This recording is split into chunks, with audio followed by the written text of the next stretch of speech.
Kamu tahu, mari kita bahas SCP-2912 Part 2, Clone Clone. Tony pun diteror oleh badut itu dengan lemparan painya. Ia yang ketakutan segera mencari ayahnya. Tapi entah mengapa, sirkus itu terasa berubah. Tony yang kesal menendang sebuah bola yang ternyata itu adalah perut seorang badut. Badut yang paling mengerikan yang pernah ia lihat. Ia keluar dari tenda dan ternyata sudah malam. Tak ada seorang pun di sana, kecuali balon merah yang mengambang di langit. Tony mencoba mendekat, berharap ada pertolongan di sana. Namun ternyata, balon itu juga adalah seorang badut dengan lidah seperti ular. Ia pun pingsan karena ketakutan. Dan hal terakhir yang ia lihat adalah beberapa pria dengan kostum bertuliskan SCP Foundation yang meringkus badut itu. Lalu seberapa mengerikan sih SCP yang satu ini? Lanjut part 3, langsung gue upload. Halo ketahu, marilah kita bahas SCP-1562, Seluncuran Karnivora. Pada suatu malam, dua orang pria tak sengaja melewati sebuah taman bermain di mana mereka melihat sebuah luncuran yang begitu tinggi. Karena takjub, Larson pun menaiki luncuran itu dengan posisi kepala di depan. Namun siapa sangka, itu akan menjadi akhir baginya. Ia pun melesat, namun saat hampir sampai di ujung luncuran, ia menghilang. Henry yang menyaksikan itu begitu terkejut. Dan tak butuh waktu lama, pihak SCP Foundation mengamankan lokasi itu. Lalu apa yang terjadi setelahnya? Lanjut part 2, langsung gue upload. Hama, kau tahu? Mari kita bahas SCP-867, Cemara Darah. Brian dan Anna menghabiskan libur mereka dengan muncak bareng. Di tengah perjalanan, Brian terkejut melihat hamster yang tiba-tiba keluar dari semak-semak. Hal itu membuat Anna tertawa terbahak-bahak. Brian tersipu malu. Anna pun membantunya bangun sampai mereka sadar. Brian baru saja menyentuh sebuah pohon cemara yang aneh, berwarna merah darah.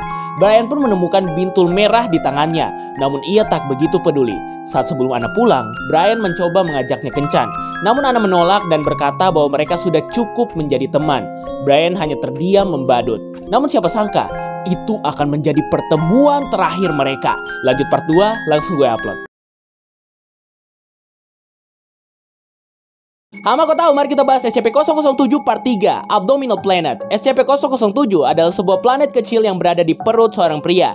Planet itu sangat mirip dengan bumi. Ia memiliki cuaca, gravitasi, dan makhluk-makhluk hidup yang tinggal di dalamnya. Pria yang membawa planet itu tak merasakan sakit apapun. Selain itu, ia memiliki kecerdasan yang amat tinggi, serta tak memerlukan makan dan minum. Asal-usulnya sendiri masih menjadi misteri. Yang diingat oleh pria itu hanyalah saat ia bangun pagi dan mendapati planet itu telah ada di perutnya. Walaupun begitu, SCP-007 sangatlah ramah dan begitu menikmati kehidupannya di fasilitas SCP Foundation. Nah, sekarang coba tulis di kolom komentar SCP berapa lagi yang akan kita bahas selanjutnya. SCP-2009-1 adalah semua humanoid berkelamin laki-laki yang berkembang biak melalui spora. Seluruh laki-laki yang tergolong SCP-2009-1 secara genetik identik dan merupakan orang-orang yang tergolong cerdas, serta mampu bersosialisasi dengan orang lain seperti manusia normal. Jika terkena suhu lebih dari 20 derajat Celcius dan kelembapan udara lebih dari 40% selama lebih dari 5 hari, SCP ini akan langsung mencari area yang gelap, termasuk gedung-gedung dan tempat-tempat yang tergolong tinggi.